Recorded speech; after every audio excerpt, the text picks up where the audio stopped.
Shalom Aleichem, un grand merci tout d'abord à toute l'équipe de Torah Box de me donner le privilège de parler de Rav Rosenberg, Alav Shalom, Rav Chaim Tzvi à Cohen Rosenberg, Alav Shalom. Je vais vous dire honnêtement, ce n'est pas tant l'histoire de Rav Rosenberg, sa biographie qui m'a marqué. Il était proche de Rav Shlomo Zalman Auerbach, Alav Shalom. Il a étudié à Hebron essentiellement, c'est un Hebroner. Ce qui m'a marqué, c'est plutôt le personnage. Un homme qui s'est adonné grandement à l'étude de la Torah et par la suite, quand il est venu en France également, dans ses actions de chesed, de prêter de l'argent, de s'occuper des malades, puisqu'il était proche de Rav Firer, Shalita. Déjà dans son limoud, il connaissait toute la Torah.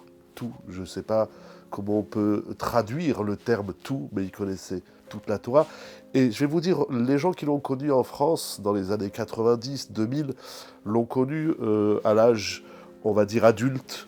Moi, je l'ai connu, lui-même, il était très jeune, il avait la trentaine, et moi-même, j'étais très jeune, puisque je l'ai connu à partir de l'âge de 13 ans. On était à la Yeshiva Ktana, à Marseille. Il a eu d'abord le courage d'innover en France, dans les années 80, une Yeshiva Ktana. Une Yeshiva Ktana dans lesquelles les élèves, on était 35 Bachurim à peu près, 35-40, et de créer un Makom, une institution où des jeunes adolescents allaient étudier la Torah Kulo Kodesh, c'était complètement nouveau, c'était un défi, et il a mené à bien. Après, sous le conseil de Rav Moshe Soloveitchik, Alav Shalom, il était très proche de Rav Moshe. Il ne faisait rien sans le consulter, sans suivre ses conseils. À l'âge de 16 ans, Rav Rosenberg a terminé le Talmud. Mais ce qui est intéressant, c'est pas tant de finir le Talmud. Il y a aujourd'hui beaucoup de Bachorim, d'Avrechim, de Rabbanim, voire même de Balébatim qui terminent le chasse. Ce qui est intéressant, c'est comment il a terminé le chasse. Et un jour, il nous a raconté que c'était au petit déjeuner avec sa chavruta. Un mangeait, l'autre étudiait. C'est-à-dire il lisait, il faisait la Gemara, et vice-versa, lorsque le premier a fini de manger et l'autre a fini donc le daf, il le refaisait, c'est comme ça, il a fini le chasse au petit déjeuner le matin. Donc premièrement, c'est la façon dont il l'a fini.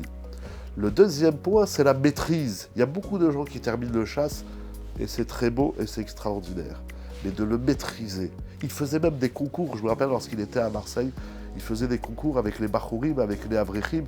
Il sortait une phrase du Talmud et il disait où cette phrase est écrite, dans quel traité, quelle page et quel emplacement de la page. Et il promettait dans le temps, c'était les francs. Il disait sur cette question, je donne 100 francs, 200 francs, 300 francs, 500 francs.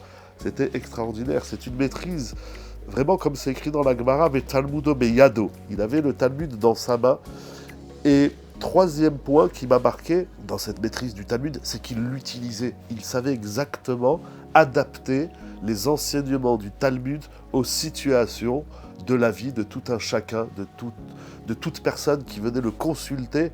Chaque fois que je lui posais une question, 9 fois sur 10, il me disait ça, c'est une Gemara au traité Sota d'Afravet.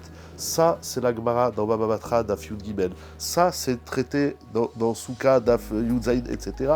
C'est savoir utiliser les enseignements du Talmud dans le quotidien, dans les questions qu'on lui soumettait. Rav Rosenberg avait des règles, il était très strict. Et pour tout vous dire, tenir une quarantaine d'adolescents allant de 13 à 18 ans, il faut être strict, il faut de la rigueur. Mais en même temps, dans cette rigueur, il était extrêmement affectueux, je dirais même respectueux de ses élèves. Il savait prendre le génie de chacun, le mettre en avant et nous le mettre en face de nous-mêmes. Ça veut dire, mais tu es un génie, tu as tes qualités, tu as tes défauts. Il savait également pointer nos défauts, nos lacunes, c'est normal, on était jeunes, on était débutants dans le Talmud, on avait un petit peu étudié à l'école juive, mais bon, c'était très léger.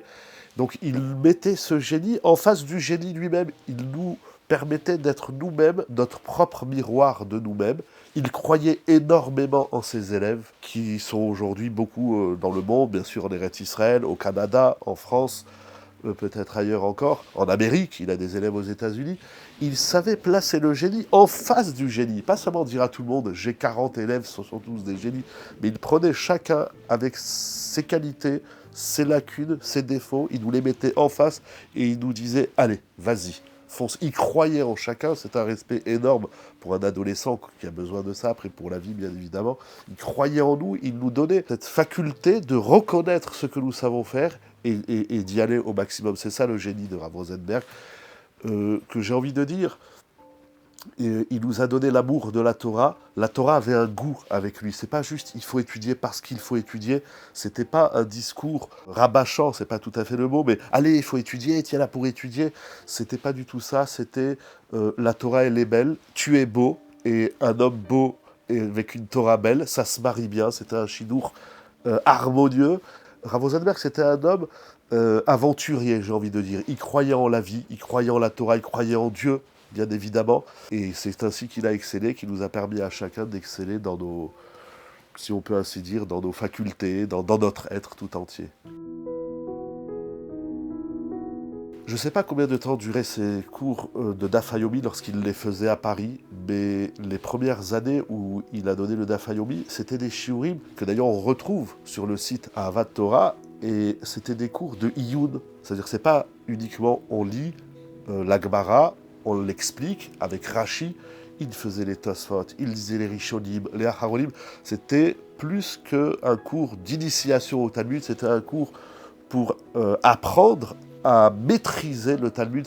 Et encore une fois, j'insiste sur ce point parce que pour moi, il m'a marqué, c'est d'apprendre à maîtriser le Talmud et vraiment à l'utiliser au quotidien. Parce que le Talmud, c'est un outil, mais il faut savoir, un outil important, c'est la Torah orale, bien évidemment, mais c'est important d'apprendre et de savoir l'utiliser, le mettre en pratique, c'est tout simplement exceptionnel. La somme de Mefarshim qu'il rapporte sur chaque mot de la Gemara, sur chaque sujet de la Gemara, c'est tout simplement exceptionnel. Rav Teo Kahen Shalita, qui a travaillé étroitement avec Rav Rosenberg, il disait « Rav Rosenberg, c'est une institution à lui tout seul. C'est incroyable, je ne sais pas les kochotes, les énergies surnaturelles qu'il possédait, qu'Akadosh Baruch Hu donne à l'homme lorsqu'il atteint un niveau de Torah, de Hirat Shamaim, de midot, d'affection, de sourire. Ce qu'il faisait, c'était énorme. L'argent qu'il a prêté, les gens qu'il a aidés, les malades. Moi, personnellement, je lui ai envoyé des élèves ici, donc à la Yeshiva, dans la communauté des cercles d'études juives. Je lui ai envoyé des gens, il a aidé des gens dans les Shidouchim, il a aidé des gens malades à contacter Rav Firer, encore une fois. Il n'avait pas d'horaire, il ne dormait pas, je ne sais pas tout simplement comment il faisait. Certes, avec le concours exceptionnel et l'appui de son épouse, la rabbinite, bien évidemment, qu'elle vive encore longtemps et jusqu'à 120 ans en bonne santé, ça veut dire, faire du chesed, c'est une chose, mais faire du chesed dans de multiples domaines, que ce soit la santé, que ce soit les shidouchim, que ce soit le shalom bayit, que ce soit le chinour, il était génial. Il était lui-même un génie. Il faut être un génie pour faire tout ce qu'il faisait. Il ne dormait pas la nuit, il étudiait Yom Balayla, il enseignait la Torah Yom Balayla et il aidait les gens jour et nuit. C'est tout simplement les Malaminateva. La France a eu la chance de connaître un homme d'une telle envergure, mais en même temps, on n'a pas su profiter de lui autant que ce qu'il pouvait donner et faire. Rav Rosenberg nous a quittés le mois de Hadar. Hadar, c'est le mois de la Simcha, parce que Rav Rosenberg, Alav Shalom, n'aimait pas les gens tristes, n'aimait pas les gens qui ne s'occupent pas de leurs problèmes, n'aimait pas les gens qui croulaient sur leurs problèmes. C'est d'ailleurs une leçon de vie dont j'ai été marqué, c'est le mot problème, le mot mirchol, c'est-à-dire obstacle, n'existait pas chez lui. Tout est surmontable, et quand on a un projet, de surcroît, un projet de Torah, de Emouna, de Chesed, on doit y arriver. Il ne faut pas laisser la place ni à l'obstacle, quel qu'il soit, de nous écrouler, et il ne fallait même pas laisser la place au Boré Olam de dire non. Ça veut dire je fais quelque chose de noble, il n'y a aucune raison que ça ne marche pas, et il a atteint tous ses objectifs. Akadosh Baruch Hu nous l'a pris, c'est les Cheshbonot, ce sont les calculs d'Akadosh Baruch Hu de Dieu, mais il avait tant à faire et il a tellement fait. Et un jour, il nous a dit, ce n'est pas tant les années de vie qu'on reste sur Terre qui sont importantes, c'est le contenu qu'on leur donne. Cette phrase, elle m'a marqué. Peu importe l'âge à laquelle on quitte ce monde, et il nous avait dit, ce que le Harizal a fait en moins de 40 ans vaut ce que d'autres font en un siècle. Donc ce n'est pas tant les années qui comptent, mais c'est le contenu de ces années et qu'est-ce qu'on y fait. Et il nous initie à ça, à ne pas perdre du temps, à donner une conséquence dans les années de notre vie. Et ça, c'était génial, c'était extraordinaire. Un des messages marquants, frappants de Rav Rosenberg, c'était l'amour. L'amour du prochain, l'amour de soi. Il faut apprendre à s'aimer.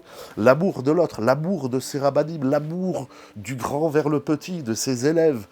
Rien n'est exclu, tout le monde a une place. L'amour de son épouse. Mais encore une fois, pas dans le sens, bien évidemment, vulgaire du mot tel qu'on le perçoit aujourd'hui, mais l'ahava, vraiment l'amour de tout, l'amour d'Akadosh Baruch Hu, le respect qu'il avait pour la rabbinite, pour les élèves, comme je disais au début, ça c'est un message énorme. Il croyait en tout, rien n'était exclu, personne n'était exclu, tout a un sens, tout a une valeur, tout est créature divine, tout est Tselem Elohim, et de surcroît, tout a un sens qu'il faut apprendre à exploiter, à découvrir, à mettre en avant et à utiliser à bon escient. Ton message, c'était chaque instant de sa vie. Un message qui m'a beaucoup marqué, c'est « Attends, je vais réfléchir ».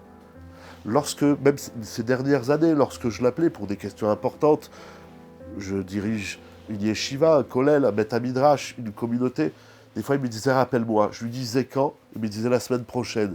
Je lui dis, Rav, j'ai besoin d'une réponse. Il me fait, j'ai besoin d'une semaine pour réfléchir sur ta question. Prendre le temps de donner aux choses leur vraie valeur, aux problèmes, aux questions, pour donner une réponse ciblée, forte, selon les valeurs de la Torah.